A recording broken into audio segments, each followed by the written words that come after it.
खबर कूच बिहार से है। असम के एक युवक के अपहरण के आरोप में कूच बिहार पुलिस ने 2 आरोपियों को गिरफ्तार किया है। असम के गोलकगंज निवासी विश्वजीत सरकार को 2 आरोपियों ने अगवा कर लिया था। वह रविवार से लापता था, जिसके बाद असम पुलिस को जानकारी मिली कि युवक को कूच बिहार शहर के कोतवाली थाना क्षेत्र में छिपा कर रखा गया है।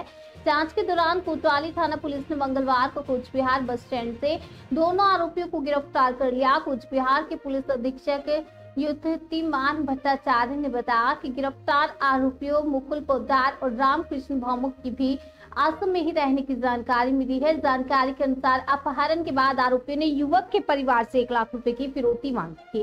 दबाव में आकर परिवार ने 16,000 रुपए का भुगतान भी किया था और पुलिस के अनुसार दोनों आरोपी असम से कूच बिहार आकर बस स्टैंड के पास एक होटल में रहकर इस अपराध को अंजाम देने की फिराक में थे। गुप्त सूचना के आधार पर पुलिस ने इन्हें गिरफ्तार कर लिया और बुधवार को कोतवाली थाना में आयोजित प्रेस कॉन्फ्रेंस में जानकारी दी।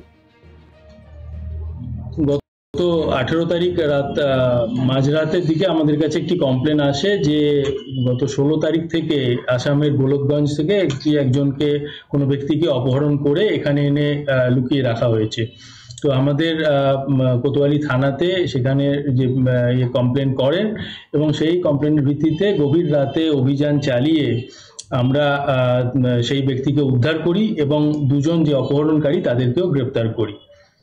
এর মধ্যে যারা অপহরণকারীরা 1 লাখ টাকা চেয়েছিল একে মুক্তিপণ হিসেবে এবং তার বাড়ির লোকেরা অলরেডি 16,000 টাকা ট্রান্সফার করেও দিয়েছিল। কিন্তু আমরা কোতোয়ালি থানার তৎপরতায় এই ব্যক্তিকে উদ্ধার করতে পারি এবং দুজন যারা অপহরণকারী মুকুল পোদ্দার এবং রামকৃষ্ণ ভৌমিক দুজনই ধুবড়ি আসামের বাসিন্দা।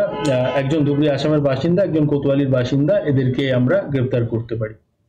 তারা 1 লাখ টাকা এবং তার বাড়ির লোকও 16,000 টাকা দিয়ে ফেলেছিল, কিন্তু তারপর এখানে কমপ্লেন করাতে আমরা তৎপর হয়ে তাকে উদ্ধার করতে পারি। যাকে অপহরণ করা হয়েছিল তার যদি একটু ব্যাকগ্রাউন্ডটা বলেন, মানে তার বয়স কিরকম, কি নাম, কি করতেন? তার নাম ওখানকার জেলার সাথে যোগাযোগ রাখছি। এদের দুজনের লিঙ্কই বা কি? একজন এখানকার একজন ওখানকার, এরা কিভাবে? অপহরণ যেভাবে হয় এটাই সংগঠিত হয়, অপরাধ এইভাবেই হয়, বিভিন্ন জায়গার মানুষ মিলেই করে অপরাধ। অপরাধীদেরকে ধরাটাই আমাদের কাজ। স্যার, কিভাবে অপহরণটা করা হয়েছিল একটু জানা গেছে?